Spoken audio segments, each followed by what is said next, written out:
नमस्कार बच्चों, कैसे हैं आप सभी। आशा करता हूं कि आप लोग सब अच्छे से होंगे और अपनी पढ़ाई में लगे हुए होंगे। मैं डॉक्टर अंजनी कुमार सिन्हा फिर से एक बार गया गाइडेंस के मंच पे आप लोगों का स्वागत करता हूं। और आज जो है हम लोग एक नया चैप्टर 7वां अध्याय जो है राजनीतिक दल, यह मोस्ट इम्पॉर्टेंट चैप्टर है आपके परीक्षा पॉइंट ऑफ व्यू से। इससे शायद ही वर्ष ऐसा होगा जिसमें प्रश्न नहीं आया है, अदरवाइज प्रत्येक वर्ष इससे प्रश्न आते रहे हैं बच्चों। ठीक है, तो जैसा कि हम लोग हर बार शुरुआत करते हैं प्रीवियस ईयर्स क्वेश्चन से, तो आइए हम लोग देखते हैं कि प्रीवियस ईयर्स क्वेश्चंस किस किस प्रकार से आया हुआ है। चलिए देखते हैं, लोकतंत्र का प्राण किसे कहा जाता है। इस क्वेश्चंस को मैं लोकतंत्र जब पढ़ाया था तो उसमें भी डील किया था, और कुछ ऐसे क्वेश्चंस होते हैं तो दोनों चैप्टर से आपको जुड़े हुए मिलेंगे। ठीक है, तो यह आपका राजनीतिक दल संबंधित है। तो यहाँ 2021 और 2018 2 वर्षों में यह प्रश्न आया हुआ है, तो इसकी इंपॉर्टेंस आप समझ सकते हैं। क्वेश्चंस जो है बच्चों एक बार क्लियर रखिएगा कि प्रीवियस ईयर्स क्वेश्चन निश्चित रूप से रिपीट होता है बिहार बोर्ड के परीक्षाओं में। ठीक है ना, तो जो पुराने जो क्वेश्चंस हैं उसको आप जरूर याद करके जाएं ताकि आपको परीक्षा हॉल में बहुत आसानी हो क्वेश्चंस डील करने में। तो यहाँ देखते हैं सरकार, न्यायपालिका, संविधान और राजनीतिक दल। देखिए, लोकतंत्र की सफलता जो है वह राजनीतिक दल पर ही निर्भर करती है। सब चीज़ होगा, सरकार होगी, न्यायपालिका होगा, संविधान होगा, लेकिन अगर राजनीतिक दल नहीं होगा तो वहाँ पे लोकतांत्रिक व्यवस्था नहीं हो सकती है। ठीक है ना, तो यह सबसे इम्पॉर्टेंट जो है ऑप्शंस की जो है हमको चुनने की आवश्यकता होती है। ऐसे तो आवश्यकता सबकी होती है, नो डाउट, ऐसा नहीं है कि उसकी आवश्यकता नहीं होती है, लेकिन उसके बिना भी काम चल सकता है। हमको चुनना है सबसे ज़्यादा कौन इम्पॉर्टेंट है, उस ऑप्शन को ऐसी स्थिति में चुनना होता है। ठीक है, अब आगे चलते हैं। दल बदल कानून निम्नलिखित में से किस पर लागू होता है। अब इसकी इंपॉर्टेंस देख लीजिए कि 2020, 2021, 2018 3 वर्षों में यह प्रश्न आया हुआ है, सेम क्वेश्चन आया हुआ है। तो समझ सकते हैं कि जो है कितना बार जो है प्रश्न रिपीट होता है। आइए ऑप्शन देखते हैं। सांसदों एवं विधायकों पर, राष्ट्रपति पर, उपराष्ट्रपति पर, इनमें से कोई नहीं। आप देखिए यहाँ पर तो आपको दिख रहा है आंसर। हम अगर नहीं आंसर हमको पता रहेगा तो हम कैसे डील करेंगे। उपराष्ट्रपति और राष्ट्रपति जो होते हैं, यह आप जान लें कि इसका जो है किसी भी पार्टी से संबंध नहीं होता है। पहली चीज आप जान लें, जो राष्ट्रपति होते हैं किसी भी दल के वह जुड़े हुए नहीं होते हैं, यह हमारे यहाँ व्यवस्था है। उपराष्ट्रपति भी जो है किसी दल से वह बिलोंग नहीं करते हैं, और अगर होते भी हैं तो उसका जो है उससे उनको कोई मतलब नहीं होता है। और इनमें से कोई नहीं, तो इन तीनों को तो ऐसे ही हटा दिया जाएगा। बाकी रह गया कौन, सांसद और विधायक। वास्तव में इसी पर दल बदल लागू भी होता है। ठीक है, आगे चलते हैं। गठबंधन की सरकार बनाने के लिए किस प्रकार की दलीय व्यवस्था की जरूरत होती है। अब गठबंधन कहने का मतलब जो है एक से तो गठबंधन होगा नहीं, जब भी बनेगा तो 2-4 की जरूरत होगी। कई जब दल मिलते हैं तब गठबंधन बनता है ना। तो उसके लिए कहाँ जरूरत होगी, बहुदलीय व्यवस्था होगी तभी बनेगा। और यह प्रश्न 2 वर्षों में आया हुआ है, 2018 और 2021, 2 वर्षों में। आप देख रहे हैं कि एक निश्चित टाइम के बाद जो है क्वेश्चन जो है वही रिपीट हो जाता है। यह निश्चित तो नहीं कहा जा सकता कि हाँ 2 वर्ष के बाद आएगा, 3 वर्ष के बाद आएगा, लेकिन रिपीट होता है, यह आप देख सकते हैं।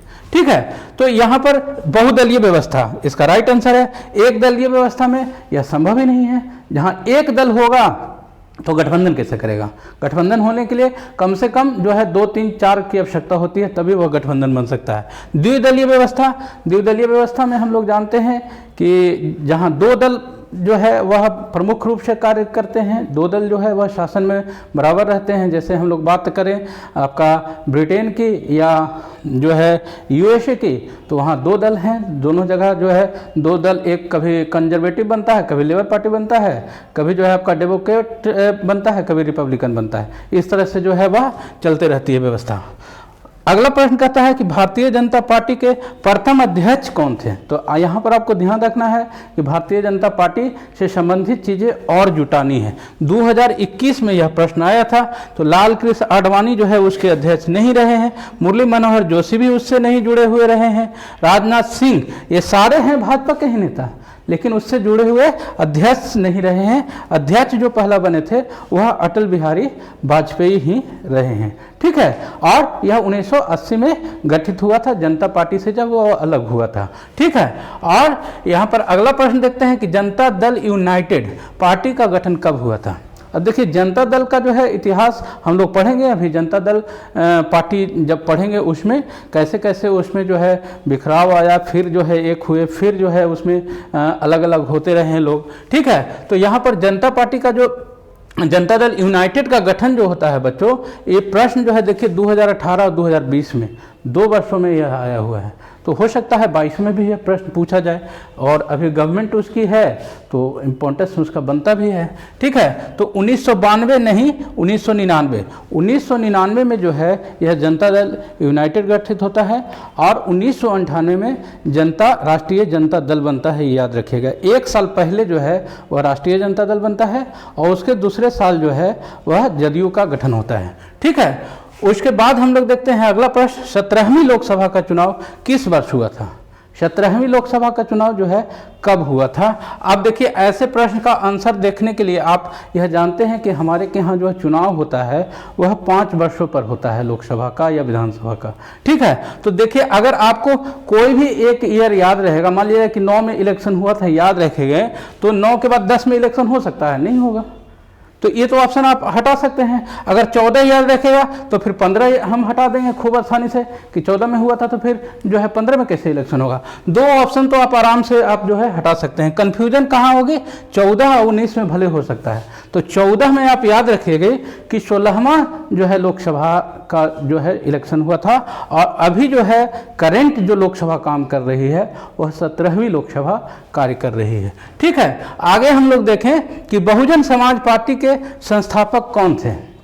बहुजन समाज पार्टी यानी कि बसपा जिसको कहते हैं, जो उत्तर प्रदेश में एक्टिव रही है, और उसके मायावती जो है अभी कुछ समय पहले वहाँ के मुख्यमंत्री भी रही थी। ठीक है ना, तो यह स्थापित कौन किया है। अब देखिए इसमें नाम इस तरह के आपको देंगे कि सब जो है वह दलित से जुड़े हुए लोग रहेंगे। आपको भ्रम में डालने के लिए ऑप्शन इस प्रकार का एग्जामिनर सेट करता है कि बच्चा भ्रम में पड़े, गलती करे, लेकिन गलती नहीं करना है आपको। अंबेडकर उससे जुड़े हुए नहीं रहे हैं, मायावती उससे जीती हैं, मुख्यमंत्री बनी है, लेकिन वह उसके संस्थापक नहीं रहे हैं। और रामविलास पासवान तो साहब हमारे बिहार से जुड़े हुए रहे हैं, वहाँ उनका कोई संबंध नहीं रहा है, और अब तो यह दुनिया में रहे भी नहीं, है ना। तो इसके संस्थापक कौन है, कांसीराम।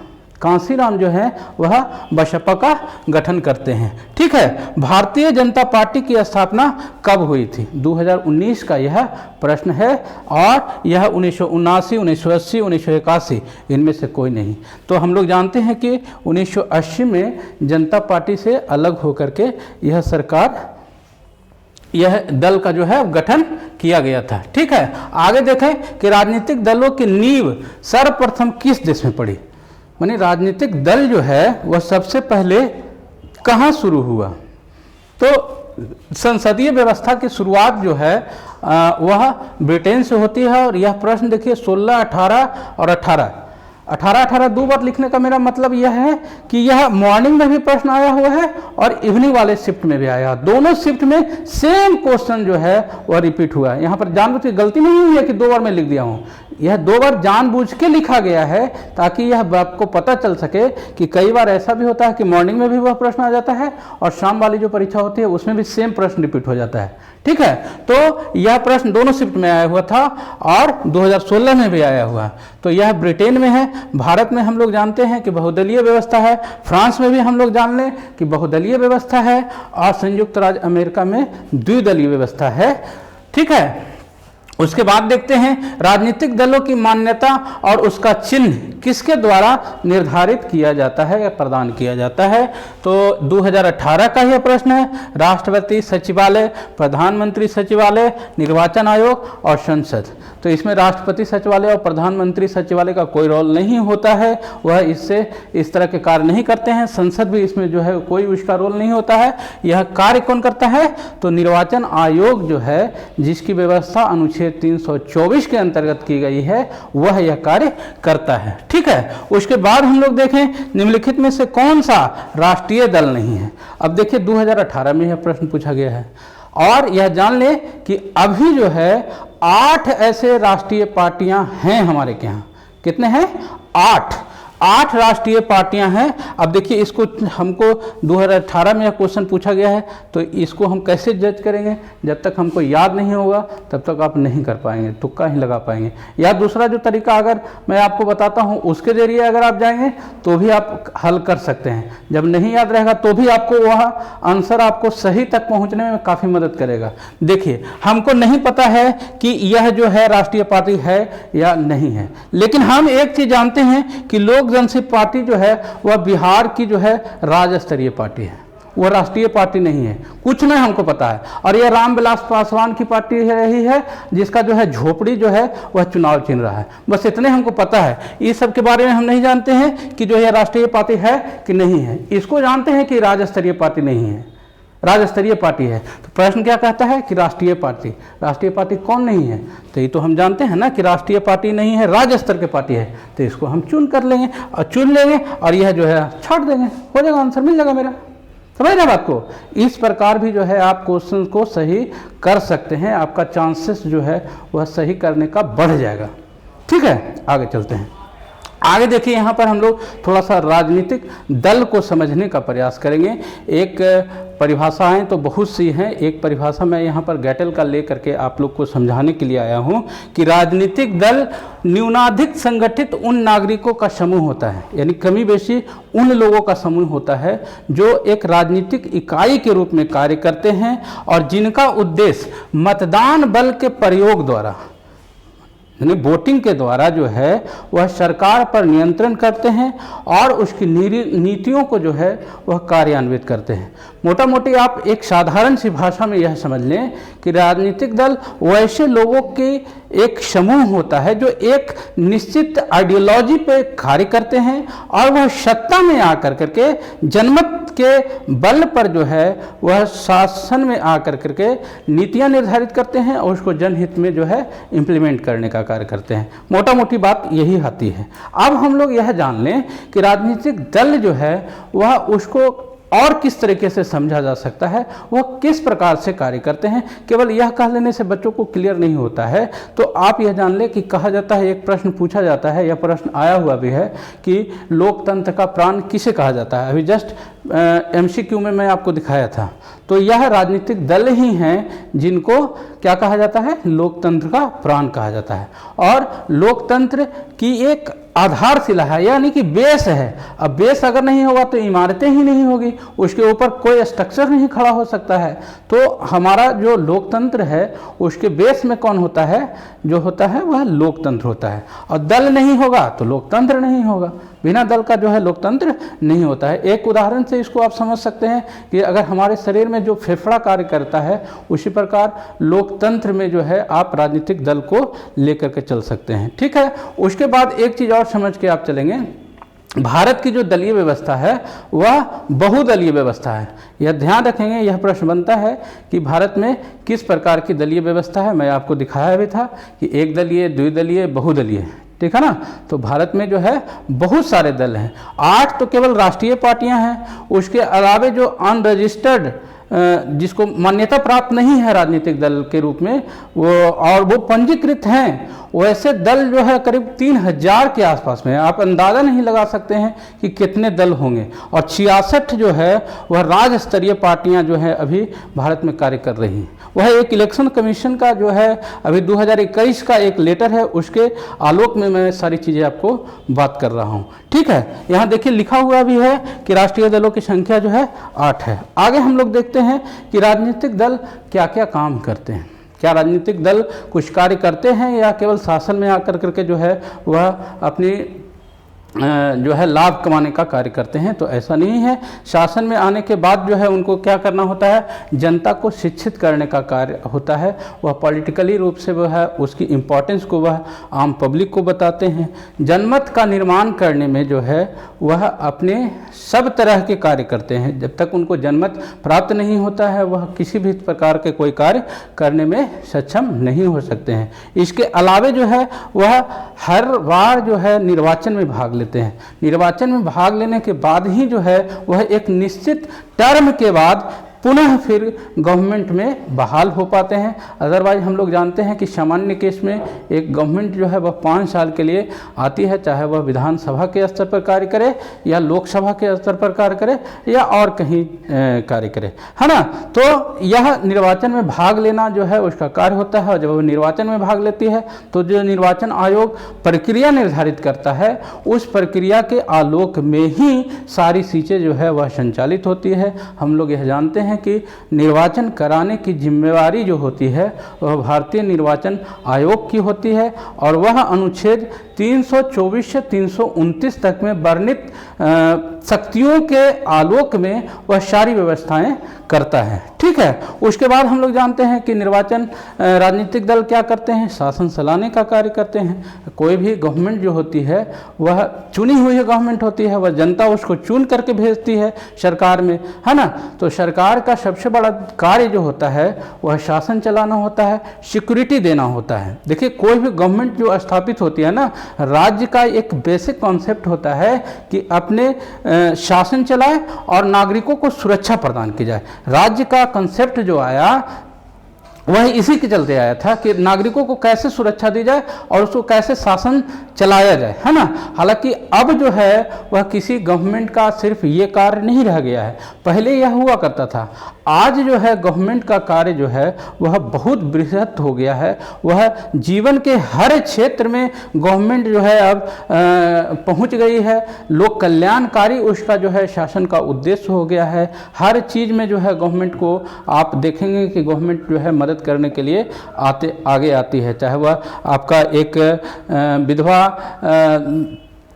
पेंशन योजना हो, चाहे वृद्धा पेंशन योजना हो, चाहे नारी सशक्तिकरण की योजना हो, चाहे वह महिलाओं को लेकर के विभिन्न प्रकार की योजना बनाने की योजना हो। कई सारी योजनाएं जो हैं, पहले इस तरह की गवर्नमेंट कार्य नहीं किया करती थी। पहले जो है गवर्नमेंट सिर्फ शासन और सुरक्षा पे कार्य करती थी, लेकिन अब धीरे धीरे जो है उसका विस्तार हुआ है, उस पर जो है कार्यों का बोझ जो है वह बढ़ना शुरू हुआ है। अब उसके बाद क्या करती है गवर्नमेंट, सरकार की आलोचना करती है। देखिए, अगर कोई भी पार्टी जो होती है, एक पार्टी जो है वह सत्ता पक्ष में शामिल हो जाती है और दूसरी पार्टियां जो होती है जो विपक्ष में रहा करती है वह क्या करती है, गवर्नमेंट जो कार्य कर रही होती है, सत्तारूढ़ जो पार्टी होती है उसकी आलोचना करने का काम करती है, जिसको हम लोग विपक्ष कहते हैं।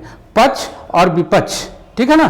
तो पक्ष में जो कार्य होता है तो उससे क्वेश्चंस करती है विपक्ष पार्टी, विपक्ष की जो दल होती है वह क्वेश्चंस करती है, क्वेश्चंस के माध्यम से उसकी आलोचना करती है, उससे जो है आपको समय समय पर आपका कार्य स्थगन प्रस्ताव लाती है। इसके अलावे जो है आपका क्या बोलते हैं, आपका सरकार गिराने के लिए जो है उसको प्रस्ताव लाती है ना।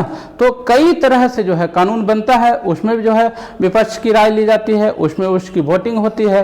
बजट पर जो है वह अपनी राय दे सकता है, आपका जो है एक प्रस्ताव ला करके उसके ऊपर रोक लगाने का कार्य कर सकता है। इस तरह की चीज़ें जो है वह करता है, ठीक है।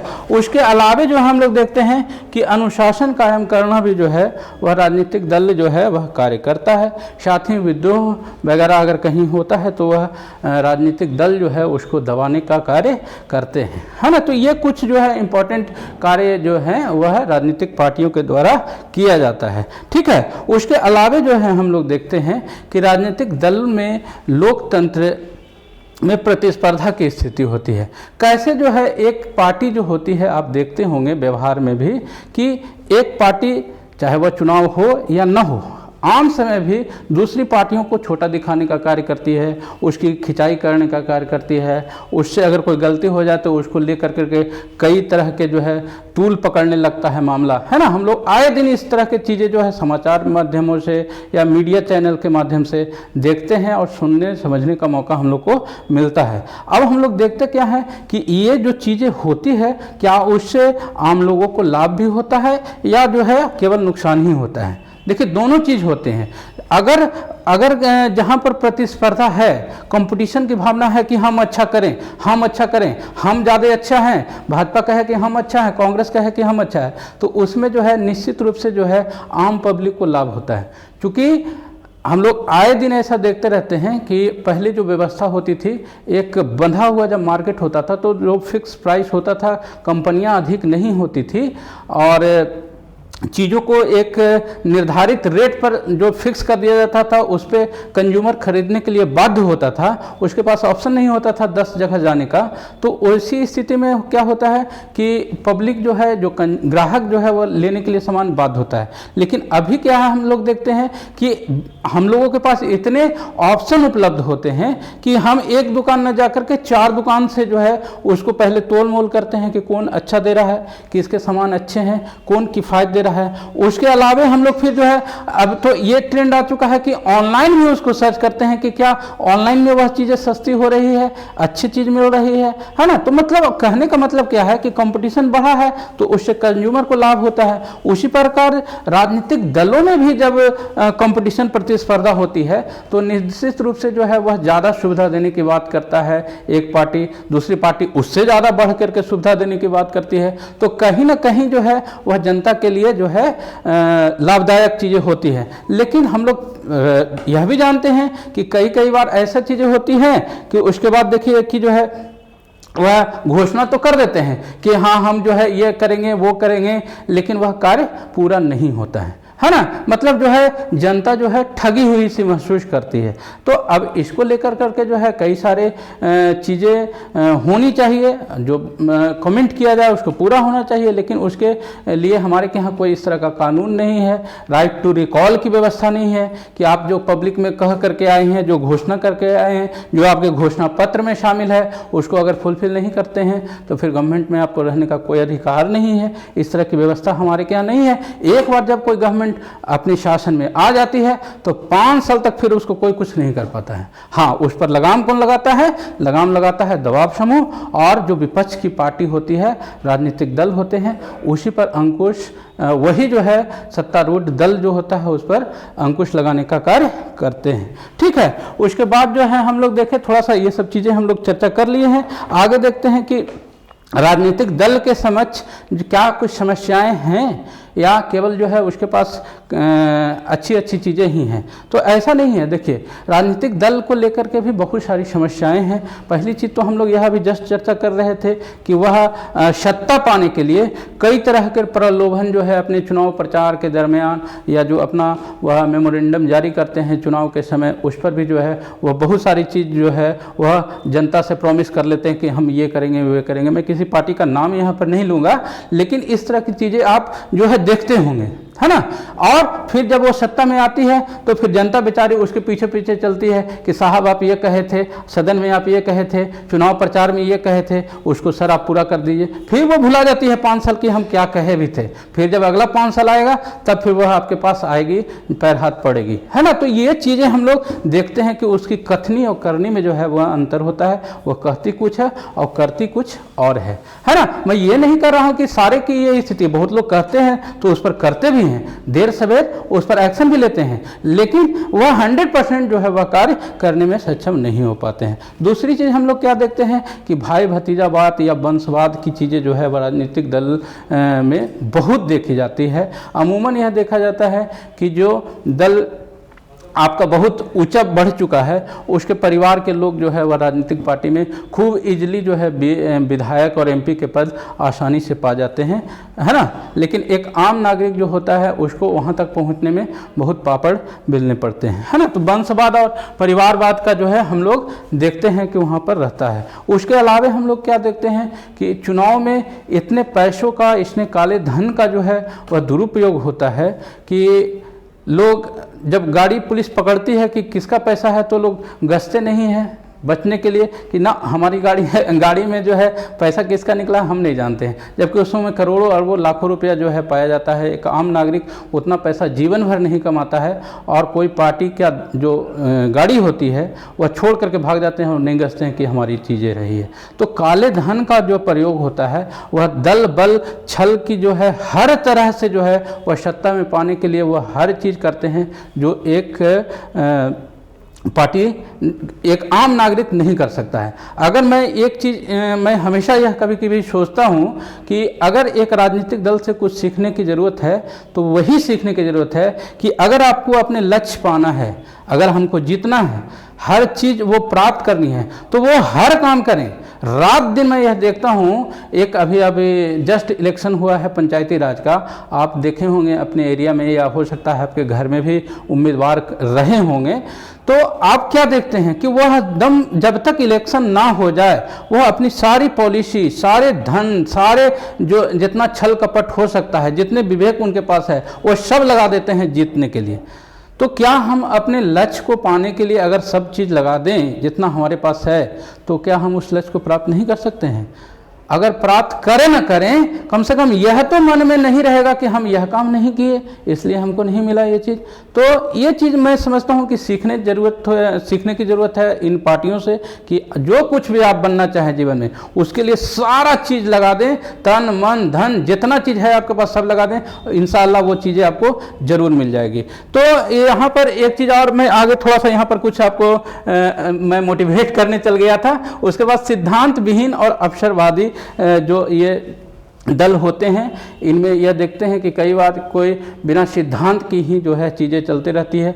एक सामान्य सा मुद्दा कोई उठा लिए, बस उसी को लेकर के जो है इसको हटाओ और वह जो है गरीबी हटाओ, और इस तरह की चीज़ें चलने लगती हैं। उनका कोई आइडियोलॉजी जो है वह नहीं होता है। कई ऐसे दल हैं जिसकी कोई आइडियोलॉजी नहीं है और वह एक मुद्दे को लेकर के ही पॉलिटिक्स करते रहती है। ठीक है, दल बदल को प्रोत्साहित करना, अब आए दिन हम लोग देखते हैं, आप कोई भी इलेक्शन उठा करके देख लीजिए, वहां पर हम लोग क्या देखते हैं कि इलेक्शंस के पूर्व जो है भाजपा की पार्टी जो है सपा की पार्टी भाजपा में। अभी देख लीजिए उत्तर प्रदेश आदि 5 राज्यों में इलेक्शन होने वाले हैं। आए दिन जो है आप पेपर उठा के देख लीजिए, न्यूज आते रहता है कि भाजपा के 5 लोग जो है सपा में शामिल हो गए, सपा के कुछ लोग जो है भाजपा में शामिल हो गए। अभी जस्ट जो है आपका पश्चिम बंगाल में इलेक्शन हुआ था, किस प्रकार जोड़ तोड़ की राजनीति चलती है आप यह खूब देखते होंगे। बहुत कुछ कहने की ज़रूरत नहीं होती है, बहुत कुछ खुद आदमी देख करके समझ सकता है ना। तो ये चीज़ें जो है वह चलती रहती है। इवन कि जीतने के बाद भी जरा सा उनको लालच मिलता है कि आप जो है मंत्री बना देते हैं, आप चले आइए, हमारे पास चले आते हैं 10-20 लोग चले जाते हैं, तो उनमें जो है दल बदल अधिनियम भी इम्प्लीमेंट नहीं होती है। ये चीज़ें जो है वह चलती है। दल बदल का कुछ ये है, अगर 1-2 जाते हैं तो उस पर तो लागू होता है, उसको पद छोड़ना पड़ता है, उसका इलेक्शन कैंसिल हो जाता है। लेकिन एक समूह जो है, एक निश्चित संख्या है, वह संख्या अगर हट के पूरा जाती है तो उस पर दल बदल इम्प्लीमेंट नहीं होता है। आगे हम लोग देखें कि किस किस प्रकार की दलीय व्यवस्था होती है, तो हम लोग जान लें कि पूरे विश्व में हम लोग 3 तरह की दलीय व्यवस्था पाते हैं। पहला एक दलीय व्यवस्था, दूसरा द्विदलीय व्यवस्था और तीसरा बहुदलीय व्यवस्था। ठीक है ना, 3 तरह की दलीय व्यवस्था जो है हमारे विश्व में पाया जाता है। एक दलीय व्यवस्था जो है चीन और साम्यवादी जो देश रहे हैं वहाँ पर ये एक दलीय व्यवस्था पाई जाती है। ठीक है, और द्विदलीय व्यवस्था जो है बच्चों वह ब्रिटेन और संयुक्त राज्य अमेरिका में पाई जाती है। यहाँ पर देखिए मैं दल का आपकी सुविधा के लिए नाम लिख दिया हूँ कि लेबर पार्टी और कंजर्वेटिव पार्टी जो है वह ब्रिटेन में कार्यरत है, और एक पार्टी कभी आती है तो दूसरी पार्टी जो है वह मजबूत विपक्ष के रूप में वहाँ पर कार्य करती है। उसी प्रकार जो है यूएसए में हम लोग देखते हैं कि डेमोक्रेटिक पार्टी और रिपब्लिकन पार्टी जो है वह कार्यरत है। उसी प्रकार अगर भारत की हम लोग बात करें तो भारत में और फ्रांस में बहुदलीय पद्धति जो है वह कार्य कर रही है। ठीक है, उसके बाद थोड़ा सा यहाँ पर एक आप डाटा देख लें, मैं आपके लिए यहाँ पर लेकर के आया हूँ। राष्ट्रीय दल जो है वह भारत में अभी 8 हैं। कितने हैं? 8। और क्षेत्रीय दलों की संख्या जो है 66 है। इसमें कुछ नाम जो है मैं लिख दिया हूँ, जैसे जदयू है, राजद है, लोजपा है, डीएमके है ना, अकाली दल है, झारखंड मुक्ति मोर्चा है, नेशनल कॉन्फ्रेंस है, तेलुगु देशम पार्टी। कुछ बहुत इंपॉर्टेंट जो क्षेत्रीय पार्टी जो रही है, देखिए इसको क्षेत्रीय पार्टी के रूप में जाना जाता है या राज्य स्तरीय पार्टी भी बोलते हैं। कंफ्यूज नहीं होना है कि सर वहाँ राज्य स्तरीय पार्टी बोले थे, यहाँ क्षेत्रीय पार्टी दिया हुआ है। जो निर्वाचन आयोग है उसके अंतर्गत क्षेत्रीय पार्टी के रूप में ही दर्जा प्राप्त होता है, लेकिन राज्य में चूंकि वह कार्य करती है तो राज्य स्तरीय पार्टी के रूप में लोग भी उसको बोलते हैं। ठीक है, दोनों एक ही चीज का नाम है। कुछ ऐसे दल हैं जो गैर मान्यता प्राप्त हैं लेकिन वो पंजीकृत हैं, रजिस्टर्ड हैं। ऐसे दलों की संख्या कितनी है? 2796। अब आप इमेजिन करिए कि इतने दल का नाम जो है, हम तो आप सुनना तो छोड़ दीजिए, उसको जो है कभी आदमी देखा और ये उसकी जानकारी भी सोच भी नहीं सकता है कि इतना दल होगा। यहाँ इतने दल रजिस्टर्ड हैं और यह है 2021 का डाटा है। पिछले साल का यह डाटा मैं दिखा रहा हूं, जिसमें देखिए कुछ लिखा हुआ ऑल इंडिया फॉरवर्ड ब्लॉक, जो इंपॉर्टेंट आप शायद सुने होंगे उसका मैं यहाँ पर चर्चा कर दिया हूँ। जैसे आपका शिवसेना है, अखिल भारतीय हिंदू महासभा है, ये सारे जो लोग हैं ना, ये सारे जो दल हैं वह रजिस्टर्ड हैं, लेकिन उनको राजनीतिक पार्टी के रूप में दर्जा प्राप्त नहीं है। ठीक है, आगे हम लोग थोड़ा सा यह जानेंगे, यह प्रीवियस क्वेश्चन है कि राष्ट्रीय पार्टी कैसे बन सकता है कोई, उसके लिए क्या स्टैंडर्ड है, कौन बन सकता है, क्या योग्यता होनी चाहिए एक राष्ट्रीय पार्टी बनने के लिए। तो 3 कंडीशन है बच्चों। कितने कंडीशन है? 3 कंडीशन है। 3 कंडीशन में से कोई भी एक कंडीशन अगर कोई पूरा कर लेता है कोई भी पार्टी, तो वह राष्ट्रीय पार्टी बन जाती है। क्या है कंडीशन भाई? तो पहला कंडीशन है कि 4 राज्यों में चाहे वह लोकसभा का इलेक्शन हो चाहे विधानसभा का इलेक्शन हो, अगर वह 6% वैध मत प्राप्त कर लेता है तो वह राष्ट्रीय पार्टी बन जाता है, और 4 सीट भी उसको मिलना अनिवार्य होता है। पहला नियम 2 कंडीशन कहता है। क्या कहता है? कि लोकसभा विधानसभा के 6% वैध सीट, या और यहाँ पर या नहीं है, एवं है, यानी कि दोनों चीजें पूरी करनी होगी। लोकसभा के 4 सीट, अगर 6% सीट और 6% वोट और 4 सीट अगर कोई ले लेता है पार्टी, तो वह राष्ट्रीय पार्टी के रूप में घोषित हो जाएगा। दूसरा कंडीशन क्या कहता है? कि लोकसभा में कम से कम 3 राज्यों से, एक नहीं 3 राज्यों से 2% सीट या 11, कम से कम 11 सीट जो है कोई पार्टी अगर लेकर आता है 3 राज्यों में, याद रखिएगा, एक राज्य से अगर 11 ले आते हैं तो नहीं होगा, 3 राज्यों से मिला करके 11 अगर आप लेके आते हैं तब आप राष्ट्रीय पार्टी के रूप में घोषित हो सकते हैं। उसके बाद जो है तीसरा ऑप्शन कहता है कि 4 राज्यों में अगर आप राज्य स्तरीय पार्टी के रूप में जाने जाते हैं तो भी आप राष्ट्रीय पार्टी के रूप में घोषित हो सकेंगे। 3 कंडीशन है, 3 कंडीशन से आप राष्ट्रीय पार्टी के रूप में जाने जा सकते हैं। अब चलते हैं हम लोग आगे देख लें थोड़ा सा कौन कौन राष्ट्रीय पार्टी है, और इसकी आवश्यकता पड़ेगी नहीं, ये चिट्ठी में था, उसको मैं यहाँ पर शामिल कर दिया हूँ। आपको अगर मान लिया कि अगर भाजपा कार्यालय में कुछ भेजना होगा तो आप इससे भेज सकते हैं। ठीक है, आगे देखते हैं ऑल इंडिया तृणमूल कांग्रेस जो है उसका चुनाव चिन्ह क्या है? पुष्प और तृण, घास जिसको बोलते हैं। ठीक है, उसी प्रकार बहुजन समाज पार्टी का क्या है चुनाव चिन्ह? हाथी। ये जो है कुछ लिस्ट में दिया हूं, यहाँ पर 8 जो राष्ट्रीय पार्टियां हैं वह आपको मैं दिया हूं, और यह प्रश्न बन भी सकता है कि भारत के राष्ट्रीय पार्टियों का नाम लिखें। यह दीर्घ उत्तरीय प्रश्न में भी पूछा जा सकता है, लघु उत्तरीय प्रश्न में भी पूछा जा सकता है, ऑब्जेक्टिव में भी आपसे पूछा जा सकता है। 4 ऑप्शन दे दिया जाएगा और पूछा जाएगा, ये बल्कि आया भी था, मैं दिखाया था आपको कि कौन राष्ट्रीय पार्टी नहीं है। तब जब याद रहेगा तभी ना आप करेंगे। तो उसके बाद तीसरा हम लोग देखें भारतीय जनता पार्टी, जिसका चुनाव चिन्ह जो है वह कमल है ना। उसके बाद कम्युनिस्ट पार्टी ऑफ इंडिया जो 1925 में स्थापित हुई थी, बाल और हंसिया जो है इसका चुनाव चिन्ह है। ठीक है, 5वां जो है communist party of India Marxist, या कम्युनिस्ट पार्टी ऑफ जो कम्युनिस्ट पार्टी रहा है उसी से अलग होकर के वह 1962 में बना है, याद रखिएगा। हंसेवाड़ा और हंसिया और सितारा इसका जो है वह चुनाव चिन्ह है। ठीक है, उसके बाद इंडियन नेशनल कांग्रेस जो है हम लोग जानते हैं पंजा छाप, जिसको हाथ के नाम से जाना जाता है। नेशनलिस्ट कांग्रेस पार्टी घड़ी, जिसका चुनाव चिन्ह है, यह भी एक राष्ट्रीय पार्टी के रूप में जानी जाती है। ठीक है, और नेशनल पीपल्स पार्टी जो है जिसका चुनाव चिन्ह किताब है। ये 8 ऐसी राष्ट्रीय पार्टियां हैं जो भारत में भी प्रेजेंट में कार्यरत हैं। इधर इसके एड्रेस दिए हुए हैं, उसकी आवश्यकता आपको नहीं पड़ेगी। ठीक है ना, यह प्रश्न में नहीं आता है। अब हम लोग थोड़ा सा देखेंगे राज्य स्तरीय जो पार्टियां हैं उसके लिए क्या अर्हता है। तो देखिए यहाँ पर 4 प्रकार के जो है 4 प्रकार की अर्हता हैं। पहला क्या अर्हता है कि राज्य की विधानसभा के लिए कुल वैध मतों का 6%, जब राज्यसभा किसी राज्य की विधानसभा होती है ना, वहाँ पर जब इलेक्शन होता है तो उसका 6% एवं 2 सीट, 6% वोट भी और 2 सीट भी अनिवार्य। ऐसा नहीं है कि 6% सीट मिल गया और 2 वोट, अगर 2 सीट आपको प्राप्त नहीं हुआ, या 2 सीट मिल गया 6% वोट प्राप्त नहीं हुआ, तो दोनों केस में जो है दोनों चीज आपको पूरा होना चाहिए, तभी आप राज्य स्तरीय पार्टी के रूप में घोषित हो सकेंगे। पहला केस। दूसरा केस क्या कहता है कि राज्य की लोकसभा के लिए चुनाव में कुल वैध मतों का, जब आपके राज्य में लोकसभा का चुनाव होता है तो वहाँ 6% वोट आपको मिलने चाहिए और कम से कम 1 सीट। एक कंडीशन ये भी आता है कि प्रत्येक 25 सीट पर जो है लोकसभा का 1 सीट अगर आप प्राप्त कर लेते हैं तो भी जो है वह केंद्रीय राष्ट्रीय पार्टी के रूप में आता है। लेकिन मैं उसको यहाँ पर आपको नहीं बताना इसलिए उचित समझा क्योंकि वह आपको फिर कंफ्यूज करेगा कि किस प्रकार 25 सीट पर 1 सीट की बात आती है, ठीक है ना, आता है लेकिन एक, ठीक है। तो यहाँ पर जो है 6% लोकसभा का वैध सीट या 1 सीट अगर प्राप्त कर लेता है तो भी आप राज्य स्तरीय के पार्टी के रूप में जाने जाएंगे।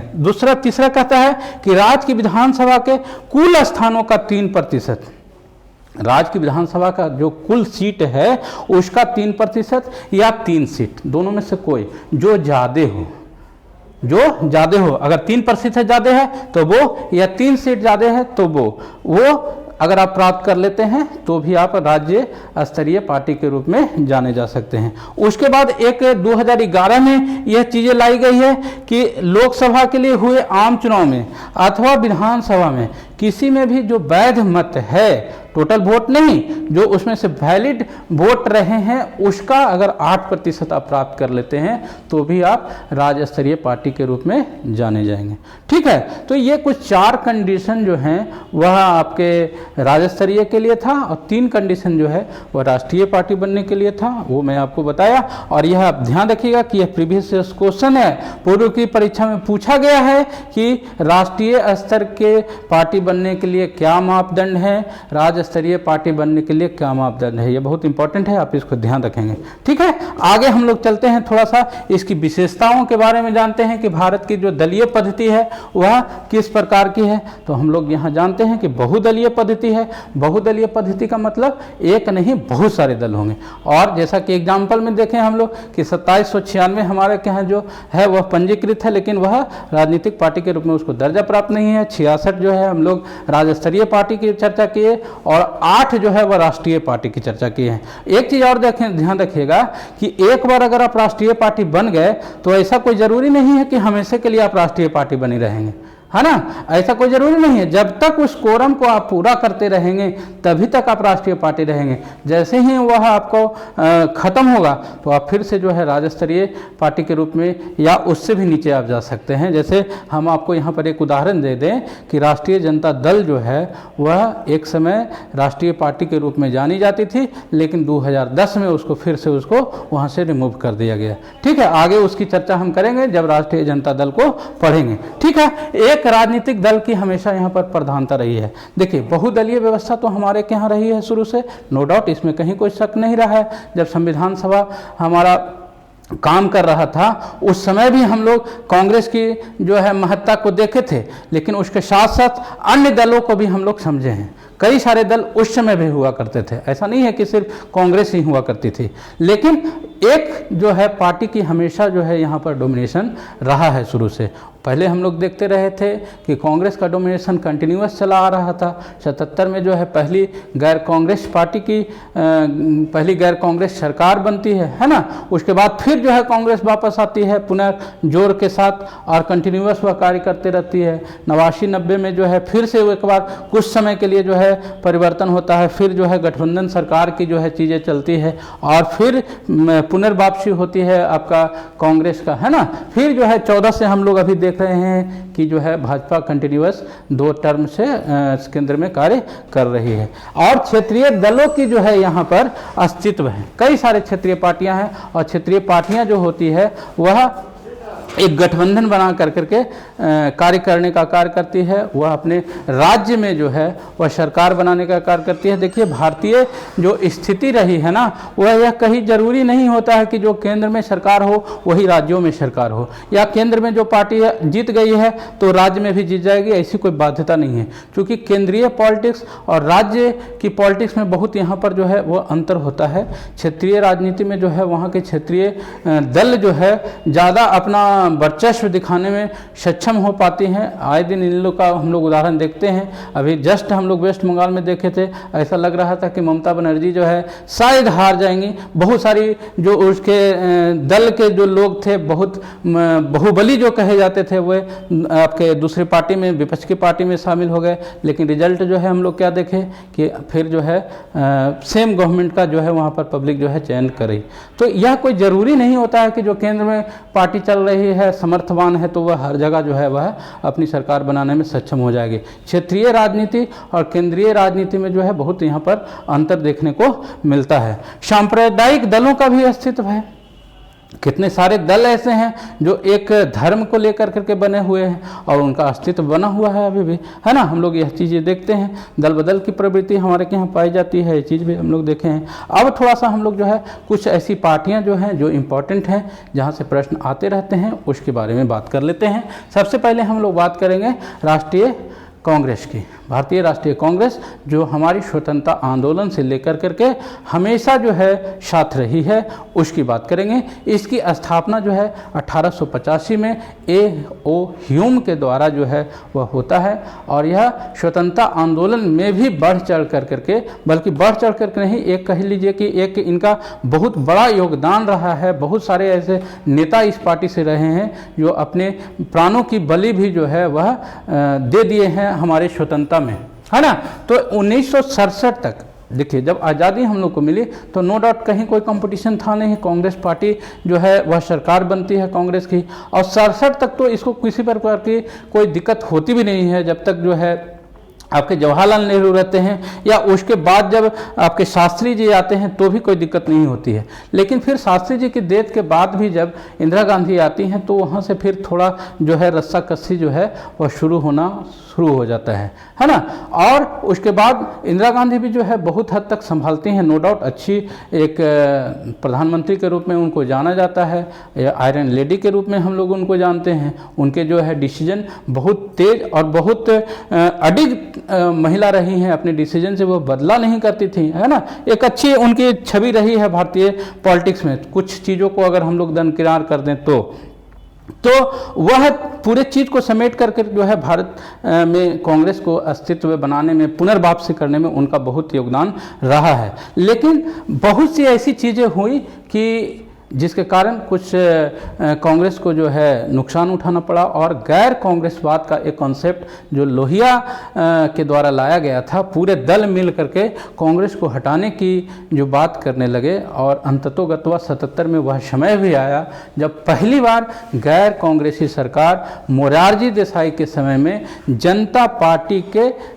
निर्देशन में वह बना था। बच्चों, यह प्रश्न आया हुआ है, प्रीवियस ईयर्स क्वेश्चन MCQ में भी है और शॉर्ट और लॉन्ग क्वेश्चन तीनों में यह प्रश्न जो है आपको देखने को मिलेगा। लेकिन वह ज़्यादा दिन जो है वह गवर्नमेंट रहती नहीं है। 80 में जो है पुनर्वापसी फिर जो है इंदिरा गांधी करती है। 84 में फिर जब उनका डेथ हो जाता है तो राजीव गांधी सारी चीज़ों को संभालते हैं, है ना। ये चीज़ें हम लोग चलते हैं। अब कंटिन्यूअस 90 के आसपास में जो है चीज़ें परिवर्तन आती है, गठबंधन की सरकार आती है, हम लोग पूर्व में भी चर्चा किए हैं, है ना। फिर अभी जो है हम लोग 9 तक जो है 9 से भी हम लोग देख रहे थे कि कांग्रेस का शासन चल रहा था। 14 से लेकर के अभी तक जो है वह व्यवस्था में परिवर्तन आया है केंद्र में, और भाजपा की कंटिन्यूअस सरकार जो है वह मोदी जी के नेतृत्व में चल रही है। ठीक है, इसके बाद हम लोग कुछ और चीज़ों की चर्चा कर लें तो यहाँ पर देखिए एक डेटा दिया हुआ कि 2014 के इलेक्शन में मात्र जो है कांग्रेस को जो है 44 सीटें मिली है, और 1948 में विश्व शांति और विश्व बंधुत्व की स्थापना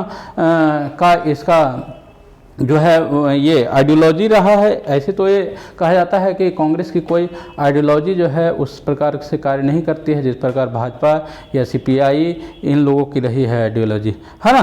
तो यहाँ कुछ चीज़ें कांग्रेस के बारे में हम लोग देखें। उसके बाद जो है हम लोग भारतीय जनता पार्टी जिसकी प्रेजेंट गवर्नमेंट है उसके बारे में जानते हैं। तो हम लोग यह जान लें कि 1977 में जनता पार्टी की सरकार गठित होती है और उसी जनता पार्टी से जो है अलग होकर के, जिसमें जनसंघ भी शामिल रहता है, वह अलग होता है 6 अप्रैल 1980। देखिए 6 अप्रैल 1980 को जो है वह जनसंघ अलग हो जाता है और जनता पार्टी से नाता तोड़ लेता है और वहीं पर भाजपा का गठन होता है, जिसके पहले अध्यक्ष के रूप में हम लोग अटल बिहारी वाजपेयी को जानते हैं। देखिए यहाँ लिखा हुआ है कि अटल बिहारी वाजपेयी की अध्यक्षता में भाजपा पार्टी का गठन होता है, ठीक है। और ये चीज़ें चलते रहती है आगे। जो है 9 अगस्त 1983 को देखिए दोनों मिलकर के जो है लोकतांत्रिक मोर्चा का गठन करते हैं, लेकिन बहुत जल्द जो है ये चीज़ें समाप्त भी हो जाती है। 1984 में फिर जो है हम लोग देखते हैं कि केंद्र सरकार में कांग्रेस फिर वापस कर जाती है ना। तो यह चीज़ें हम लोग देखते रहे। 89-90 के आसपास में थोड़ा यह फिर जो है बढ़ना शुरू करती है ना। धीरे धीरे सीटों में इसका इजाफा होना शुरू होता है और 14 में जो है इसको बहुत एक प्रचंड बहुमत से यह वापस आती है। फुल बहुमत जिसको कहते हैं वह 14 में आती है। 543 में से 282 सीटें इसको प्राप्त होती हैं, है ना। 2019 के लोकसभा में भी यह बहुमत से अपनी गवर्नमेंट बनाने में सक्षम हो पाई है, ठीक है। आगे हम लोग देखते हैं थोड़ा सा जनता दल का बात कर लेते हैं। जनता दल और भाजपा, कई लोग जो है थोड़ा इसमें भ्रम में पड़ जाते हैं। तो दोनों 2 दल रहे हैं। जनता पार्टी पहले आई है, उसके बाद उससे जो है भाजपा अलग होकर के बनी है, याद रखिएगा। जो 77 में गवर्नमेंट आई थी वह भाजपा की गवर्नमेंट ना होकर के जनता पार्टी की गवर्नमेंट रही है, ठीक है। तो इसका जो है गठन जो होता है वह 1977 में होता है, पहला चीज़। और 77 में जो है देखिए यहाँ लिखा हुआ है कि 41.3% सीट के साथ 295 स्थान पर जो है वह जीत सुनिश्चित करने में सफल हो जाती है, ठीक है। और पहली बार गैर कांग्रेसी सरकार। उसके बाद जो है देखिए आपका 2004-2009 के चुनाव में भी जो है धीरे धीरे इसको जो है वह कमी होना शुरू होता है और वह इतिहास इसका जो है थोड़ा कम बने रहा है, ठीक है। आगे जो है हम लोग थोड़ा सा ये बहुजन समाज पार्टी जिसको बसपा के रूप में हम लोग जानते हैं, इससे प्रश्न आया हुआ था। हम लोग देखे थे कि जो है इसके संस्थापक के बारे में पूछा था। तो इसकी स्थापना 1984 में होती है और यह जो है बच्चों यह याद रखिएगा कि यह दलित और कमज़ोर वर्गों के हितों के लिए गठित हुआ था। उसके उत्थान की जो है यह बात करते रहा है। और हम लोग देखे भी थे कि बहुत समय नहीं बीता है जब मायावती इसके मुख्यमंत्री के रूप में उत्तर प्रदेश में आई थी और किस प्रकार जो है वह अपने प्रचार प्रसार में एक अच्छी डिसीजन मेकर के रूप में मायावती को भी जाना जाता है। एक अच्छे लॉ एंड ऑर्डर के रूप में भी उनको डेवलप करने के रूप में जाना जाता है। लेकिन कई चीज़ों के हवाला देकर उनकी आलोचना भी की जाती रही है, जैसे इलेक्शन के समय हाथी वगैरह बनवाना और उस पर जो है बहुत सारा पैसा खर्च करने के लिए करके कई सारी आलोचनाएँ भी जो है उनकी की जाती रही है। अभी आप देखिए उत्तर प्रदेश में इलेक्शन होने वाला है तो समाचार चैनल खोल के देखिए कैसे जो है लोग एक दूसरे पर आरोप प्रत्यारोप जो है लगाते हुए आपको दिख जाएंगे, है ना। तो लेकिन यहाँ पर 2014 में उनको कोई भी स्थान लोकसभा में प्राप्त नहीं होता है। 1909 में जो है 21 सीट प्राप्त होता है। कुछ फैक्चुअल चीज़ें हैं, हालांकि यह आपसे पूछा नहीं जाएगा, मैं समझता हूँ। 2 चीज़ें यहाँ से आप याद रखेंगे कि इसकी स्थापना कब हुई और कौन इसके जो है वह संस्थापक थे, ठीक है। उसके बाद जो है हम लोग राष्ट्रवादी कांग्रेस पार्टी के बारे में थोड़ा सा जान लें। इसकी स्थापना जो है 1999 में हुई है और राष्ट्रीय कांग्रेस जो है उससे अलग होकर के बनी है। ये चीज़ें आप यहाँ पर याद रखेंगे। केवल 2 फैक्ट यहाँ पर मैं आपको याद करने के लिए बोलूँगा। उसके बाद जो है जनता दल की थोड़ी सी हिस्ट्री जान लें कि जनता दल जो है 11 अक्टूबर 1988 को लोकदल और जन मोर्चा कांग्रेस को मिलाकर फिर से जो है क्या होता है वह एक हो जाता है। और फिर से 1989 में जो है इसको हम लोग देखते हैं कि 142 सीटें प्राप्त होती है और नवंबर 1990 में फिर से इसका विभाजन, मतलब कई बार इसमें जो है लोग एक हुए हैं, कई बार फिर अलग हुए हैं, है ना। यह चीज़ें जो है यहाँ पर चलते रही है। उसके बाद जो है हम लोग थोड़ा सा और आगे देखें कि 5 जुलाई 1997 को जनता दल का पुनः विभाजन होता है और लालू प्रसाद जो है यहाँ फिर राष्ट्रीय जनता दल का गठन करते हैं, ठीक है। और यहीं से फिर जो है जनता दल यूनाइटेड का भी जो है अगले साल 1999 में गठन होता है, ठीक है। तो ये कुछ फैक्चुअल चीज़ें हैं, यहाँ से यह प्रश्न बन सकता है, आया भी था यह प्रश्न, तो इसको आप लोग ध्यान रखिएगा। आगे थोड़ा सा हम लोग भारतीय कम्युनिस्ट पार्टी की बात करते हैं, जो हमारे संविधान सभा जब बन रही थी उस समय से यह पार्टी चली आ रही है, बल्कि इसका गठन जो है वह 1925 में ही हुआ था, लेकिन इस पर जो है भारत सरकार जो है इसको बैन किए हुए थे, 1943 तक जो है इस पर रोक लगाए हुए थे। देखिए ये चीज़ें मैं यहाँ पर लिख भी रखा हूँ, ठीक है ना। लेकिन 1962 में क्या होता है कि इसके भी विभाजन हो जाते हैं और भारतीय कम्युनिस्ट पार्टी से अलग होकर के एक भारतीय मार्क्सवादी कम्युनिस्ट पार्टी एक का निर्माण होता है। इसके जो आइडियोलॉजी है वह मंडल कमीशन को लेकर करके पूरी इम्प्लीमेंटेशन की बात करता है। उसके अलावे जो है आत्मनिर्भर बनने की या एमडीएम जो चलाने की बात आती है, इसका भी यह बहुत सपोर्ट करता है। उसके अलावे जो है सबको आवास देना, सबको जो है वह मेडिकल फ्री व्यवस्था करना, कई सारे जो है इसके आइडियोलॉजी में शामिल है, वो चीज़ें यहाँ लिखी गई है। मुख्य मुख्य जो चीज़ें हैं वह मैं आपको यहाँ पर बता दे रहा हूँ, ये सारी चीज़ें इसके अंतर्गत आती रही है। उसी प्रकार मार्क्सवादी कम्युनिस्ट पार्टी भी जो रही है वह इसी से अलग हुई है और उसी से मिलती जुलती आइडियोलॉजी इसकी भी रही है, ठीक है। यहाँ ये चीज़ें जो है आप केवल ध्यान रखिएगा। उसके बाद हम लोग थोड़ा सा आचार संहिता की बात कर लेते हैं।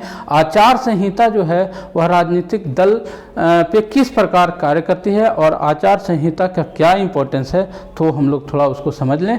आचार संहिता जो होता है बच्चों, यह ध्यान रखिए, आप सुनते भी होंगे कि आचार संहिता कब लागू हो रहा है या आचार संहिता लागू हो गया, इस तरह से जो है आप अपने आसपास लोगों को चर्चा करते हुए सुनते होंगे कि आचार संहिता लागू हो गया है, अब यह काम नहीं हो सकता है। तो यह आचार संहिता होता क्या है? देखिए, आचार संहिता जो होती है एक चुनाव आयोग के द्वारा एक जारी किया गया एक इस प्रकार का गाइडलाइंस होता है जिसका कोई भी राजनीतिक पार्टियां जो है उल्लंघन नहीं कर सकती है। जब वह अधिसूचना चुनाव की जारी हो जाती है उस दिन से वह लागू हो जाता है टिल आपका इलेक्शन समाप्ति तक, ठीक है। तो इसमें अंतर्गत होता क्या है, जैसे इसमें जो भी निर्णय होते हैं, पहले आप यह जान लें कि सारे चुनाव जो पार्टियां हैं, जो राजनीतिक दल हैं, उनकी सहमति से ही यह चीज़ें बनती है ना। ऐसा नहीं है कि इलेक्शन कमीशन अपने जो है कोई नियम बना दिया और डिक्टेटरशिप की भांति थोप देता है कि जो है आपको यह काम करना ही है। उस पर जो है राजनीतिक पार्टियों से भी सहमति ली जाती है, बल्कि उनको बैठक में बुलाया जाता है कि हाँ भाई किस तरह के जो है चीज़ें होनी चाहिए, किस तरह से व्यवस्था होनी चाहिए, और सब दलों का उस पर सहयोग होता है कि हाँ ये चीज़ें जो है सामान्य होनी चाहिए। जैसे इसमें बहुत सी चीज़ें लिखी हुई हैं, जैसे आप सार्वजनिक चीज़ों का जो है खुद के लिए उपयोग नहीं कर सकते हैं। सत्तारूढ़ जो पार्टी होती है वह अपने शक्तियों का अपने चुनावी हित के लिए प्रयोग नहीं कर सकते हैं। आप जान लीजिए कि जो इलेक्शंस का जैसी अधिसूचना जारी होता है उसके बाद ना किसी की ट्रांसफ़र हो सकती है, ना नई बहाली हो सकती है, ना नई पोस्टिंग हो सकती है। उसका जो सरकारी सुविधाएं हैं उसका सत्तारूढ़ दल अपने निजी स्वार्थ के लिए भी उपयोग नहीं करते हैं या नहीं कर सकते हैं, ठीक है। करते हैं कि नहीं करते हैं ये तो मैं नहीं कर सकता, लेकिन कानूनन जो है वह उनको करने की परमिशन नहीं होती है। लेकिन कई बार आरोप भी यह लगते रहता है कि जो है आपका सत्तारूढ़ पार्टी जो है वह अपने स्वार्थ के लिए जो है कई तरह के दुरुपयोग भी करती है शासन प्रशासन का, है ना। तो इस तरह से जो है बहुत सी चीज़ें हैं, जैसे आपको धर्म स्थल जो होता है उसका चुनाव प्रचार के लिए उपयोग नहीं किया जा सकता है, या जो ब्रॉडकास्टिंग की व्यवस्था है या दूरसंचार की जो व्यवस्था है उसका सत्तारूढ़ पक्ष जो है वह इस्तेमाल नहीं कर सकता है। बहुत सी ऐसी चीज़ें जो हैं वह इसमें बहुत सी चीज़ें लिखी हुई है, मैं कुछ आपको बता भी दिया हूँ। तो यहाँ से आपको एक बेसिक अंडरस्टैंडिंग यह मिली होगी कि वह ऐसी व्यवस्था है जिसपे सारे दल सहमत होते हैं कि हाँ एक शांतिपूर्ण तरीके से चुनाव संपन्न हो। इस तरह के माहौल बनाने के लिए जो नियम बनाए जाते हैं वो आचार संहिता के अंतर्गत चीज़ें आती हैं, ठीक है। उसके बाद हम लोग थोड़ा सा विपक्ष की भूमिका को समझेंगे कि क्या विपक्ष की कोई इम्पोर्टेंस है लोकतांत्रिक व्यवस्था में या नहीं है, इस पर बात करते हैं। तो हम लोग जान लें कि हमारे यहाँ जो ट्रेंड रहा है अभी तक वह एक दल का हमेशा ही जो है वह बोलबाला रहा है, चाहे वह कांग्रेस की बात कर लें, चाहे अगर अभी हम प्रेजेंट गवर्नमेंट की बात कर लें, वहाँ भी देखें तो जो है विपक्ष जो है वह कभी मजबूत स्थिति में नहीं रहा है। और अभी हम लोग देखते हैं कि एक जो है विपक्ष के लिए जो निश्चित कोरम होता है वह भी कोई पूरा नहीं कर पा रहा है। तो इसकी एक बहुत बड़ी कमी क्या होती है कि जब कभी भी किसी भी देश में, मैं केवल भारत की बात नहीं कर रहा हूँ, किसी भी देश में अगर विपक्ष मजबूत नहीं होता है तो गवर्नमेंट कहीं ना कहीं जो है वह अपने आप को मजबूत स्थिति में पहुंचा लेता है और वह अपने निर्णय जो है फिर स्वतंत्रता पूर्वक करने की ओर मुड़ जाता है। और हम लोग अगर उदाहरण ले ब्रिटेन और यूएसए की, तो वहाँ पर हम लोग क्या देखते हैं कि दो पार्टियों की वहाँ पर व्यवस्था है, द्विदलीय व्यवस्था है। एक पार्टी जो है जब गवर्नमेंट में आती है तो दूसरी पार्टी बहुमत ये विपक्ष में रहती है, और विपक्ष में रह करके वह क्या कार्य करती है, सरकार की जो है वह आलोचना करती है, उसके कार्यों पर वह प्रश्न चिन्ह खड़ा करती है ना, और उसके लेकर करके जो है वह कार्य स्थगन प्रस्ताव या अविश्वास प्रस्ताव, बजट पे कटौती, फिर जो है आपका कानून जो बनता है उस पर जो है उसके अपने विचार रख सकता है, उसको रोक सकता है। इस तरह की चीज़ें जो है वह लगाम लगाने का कार्य जो है वह 5 साल तक कोई अगर कार्य करता है गवर्नमेंट पर, किसी राजनीतिक सत्तारूढ़ दल पर, तो वह विपक्ष ही होता है। विपक्ष अगर मजबूत है तो कोई भी गवर्नमेंट जो है बहुत सजग होती है कि हम ऐसा कार्य न करें कि फिर जो है विपक्ष को बोलने का मौका मिल जाए कि अरे ये तो गवर्नमेंट गलत कर रही है, जनता का हित कर रही है। और आप लोग देखते होंगे कि जरा सा मौका मिलता नहीं है कि विपक्ष जो है उसको तुल देते हुए देर नहीं करता है ना। लेकिन कई बार ऐसा भी होता है कि कुछ ज़्यादा जो है छोटे छोटे जिसकी आवश्यकता नहीं होती है उसको लेकर के भी विपक्ष जो है आए दिन हंगामा करते हुए सदन में देखे जाते हैं, जिसकी कोई आवश्यकता नहीं होती है। लेकिन खैर यह तो है विचार की बात हो जाएगी, अपने विचार की बात हो जाएगी। लेकिन कई चीज़ें ऐसी होती है जो जिसकी आवश्यकता नहीं भी होती है, लेकिन उनका रहना इसका मतलब ये नहीं है कि उनकी इम्पोर्टेंस नहीं है, वो है। और उनके रहने से जो है गवर्नमेंट कहीं ना कहीं यह अपने कार्यों के प्रति जो है वह सजग होती है, जिम्मेदार होती है कि हमको यह कार्य ठीक से ढंग से करने की आवश्यकता होती है। अब थोड़ा सा जो है इससे जुड़े हुए प्रश्नों को हम लोग देख लें तो प्रश्न कहता है कि भारत में बहुदलीय प्रणाली को क्यों अपनाया गया। ठीक है, तो बहुदलीय प्रणाली अपनाने के पीछे हम लोग क्या देखते हैं कि क्षेत्रीय संस्कृति का जो है वहाँ पर तवज्जो दिया जाता है, उसको वैल्यू दिया जाता है। और जहाँ पर एक दलीय व्यवस्था होती है या द्विदलीय व्यवस्था होती है तो सबको अवसर जो है वह समान रूप से आगे आने का नहीं मिलता है। ये एक बहुत बड़ा चीज़ है। जहाँ पर एक दलीय व्यवस्था होती है बच्चों, ये आप जान लें कि वहाँ पर तो स्वतंत्रता पूर्वक आदमी अपने विचार भी नहीं रख सकता है। ठीक है ना, जितनी स्वतंत्रता आपको बहुदलीय व्यवस्था में मिलती है, जहाँ पर अभी मैं बताया था आपको कि बहुत सारे दल जो है वह प्रतिस्पर्धा करते हैं, तो एक अच्छा प्रशासन जो है वह देने की बात दूसरा दल करता है, उससे बढ़ चढ़ करके सुविधाएं आपको देने की बात करता है। भले वह मिले या ना मिले, लेकिन आपको जो है इस तरह की चीज़ें जो है लाभ मिलती है ना। तो यही सोच संभवतः रही होगी। कुछ इसी तरह की चीज़ें यहाँ पर मैं लिखा भी हूँ जो आपको हेल्प करेगा आपके क्वेश्चन लिखने में। उसके बाद जो है राजनीतिक दल की परिभाषा, राजनीतिक दल की परिभाषा मैं एक बताया था, उसके एक आपका साधारण जो लैंग्वेज होता है हम लोग का, उसके भी जरिए मैं आपको अपनी भाषा में मैं समझाया था कि किसको कहेंगे। उसी तरह जो है यहाँ पर चीज़ें लिखी हुई भी है। ठीक है, आप इसको 2 वर्षों में यह प्रश्न आया हुआ है तो इसकी इम्पोर्टेंस देखिए। यहाँ से मैं आपको बता रहा हूँ कि कम से कम 12-14 प्रश्न जो है मैं ले करके आया हूँ, यह दिखाने के लिए कि यहाँ से परीक्षा में बराबर प्रश्न बनते हैं। 10-12 प्रश्न मैं ऑब्जेक्टिव दिखाया हूँ आपको, और 10-12 प्रश्न जो है आपको लघु उत्तरीय और दीर्घ उत्तरीय प्रश्न मैं आपको दिखा रहा हूं। तो ये मैं क्यों आपको दिखाता हूं, ताकि आप इस चैप्टर को इंपॉर्टेंस दें, इसको पढ़ें। यहाँ से आपको परीक्षा में जब प्रश्न आएगा तब फिर हमको आप याद करिएगा परीक्षा हॉल में कि सर ये बोले थे हम नहीं पढ़े, या पढ़ लेंगे तो याद रहेगा, मन खुश हो जाएगा कि सर बोले थे हम पढ़ लिए तो हम लिख दिए। तो ये मैं आपको इसलिए दिखाता हूं। ठीक है, उसके बाद जो है विपक्षी दल के कार्यों का संक्षिप्त वर्णन करें। अभी जस्ट हम लोग विपक्षी दल के बारे में बात कर रहे थे, है ना। तो ये सारी चीजें लिखी हुई है। फिर जो है राजनीतिक दल लोकतंत्र में क्यों आवश्यक है, इसकी भी चर्चा खूब विस्तार से हम लोग किए हैं। यहाँ लिखी हुई जो चीज़ें हैं उसको भी आप पढ़ करके इसको समझ सकते हैं। ठीक है, उसके बाद जो है राजनीतिक दलों को प्रभावशाली बनाने के 2 सुझाव दें। अब देखिए राजनीतिक दल से के जो है घुमा फिरा के किस तरह से जो है आपको पूछ रहा है राजनीतिक दल ही। वह लोकतंत्र के लिए क्यों आवश्यक है, राजनीतिक दल क्या है, लोकतंत्र को प्रभावशाली कैसे बनाया जा सकता है, लोकतंत्र के सामने चुनौतियां कौन कौन सी है, राजनीतिक दल के सामने चुनौतियां कौन कौन सी है, उसके सामने कौन कौन सी समस्याएं हैं, कई तरह से जो है आपको घुमा के प्रश्न पूछेगा। लेकिन हमें पूरा भरोसा है कि आप सारे आंसर का जवाब लिखने में सक्षम हो जाएंगे मेरे केवल लेक्चर सुन लेने से, ठीक है। उसके बाद कहता है कि दल बदल क्या है। 2015-2017 में यह प्रश्न आया हुआ है। दल बदल हम पहले भी आपको क्वेश्चंस के माध्यम से हम डील करते हुए आपको बताए थे कि 52वां संविधान संशोधन 1985 के द्वारा यह व्यवस्था की गई थी कि एक दल से दूसरे दल में आदमी जो है उछल कूद ना करे, उस पर लगाम लगाने के लिए, ठीक है ना। यानी कि एक दल से जाकर के दूसरे दल में जब लोग शामिल हो जाया करते हैं, वैसी स्थिति में सरकार जो है गिर जाती है। इस पर लगाम लगाने के लिए जो है व्यवस्था लाई गई थी और इसके तहत जो है क्या होता है, एक सांसद और विधायक पर जो है एक लगाम लगाने की बात की जाती है, ठीक है। आगे जो है हम लोग और देखें कौन सा प्रश्न आया हुआ है जी, कि राजनीतिक दलों की 2 प्रमुख चुनौतियां, मैं अभी बात कर रहा था ना, तो चुनौतियां भी आया हुआ है। तो ये भी कोई बहुत आसान सा प्रश्न है, हम समझते हैं।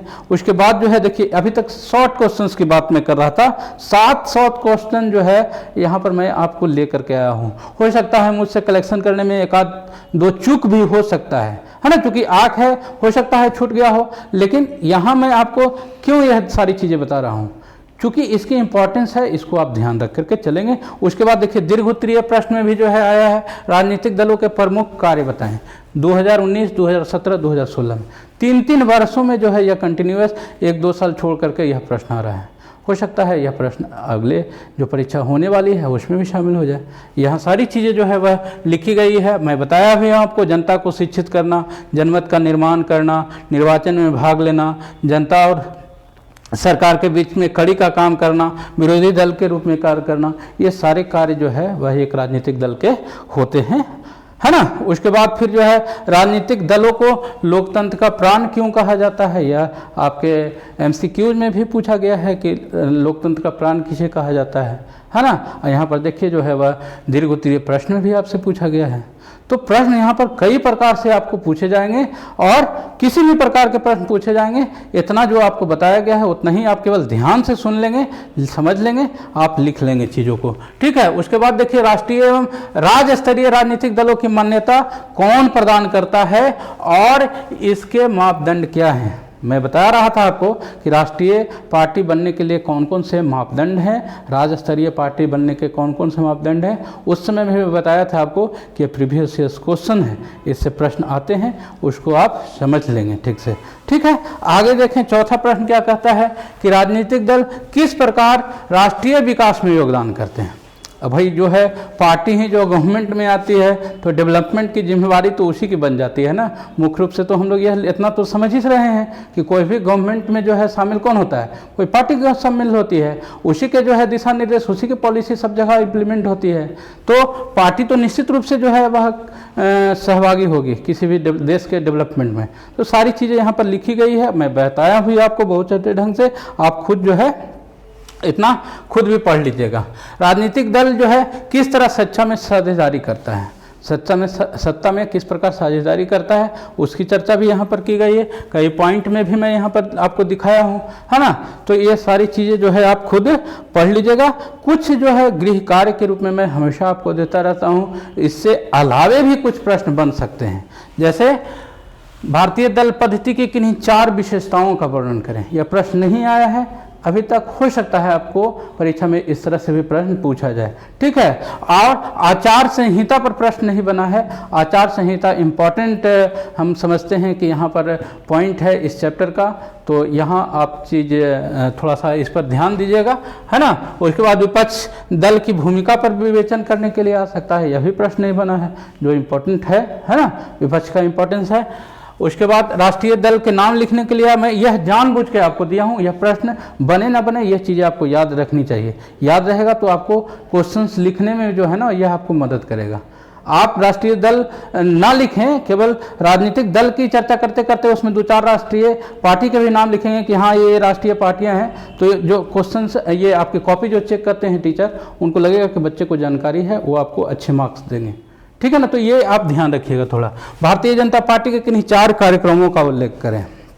अभी कौन कौन सी पार्टी जो है कौन कौन सी कार्यक्रम लेकर के करेंट गवर्नमेंट आ रही है, जैसे टेक्नोलॉजी की ओर, स्टार्टअप नया शुरू करने की ओर, है ना।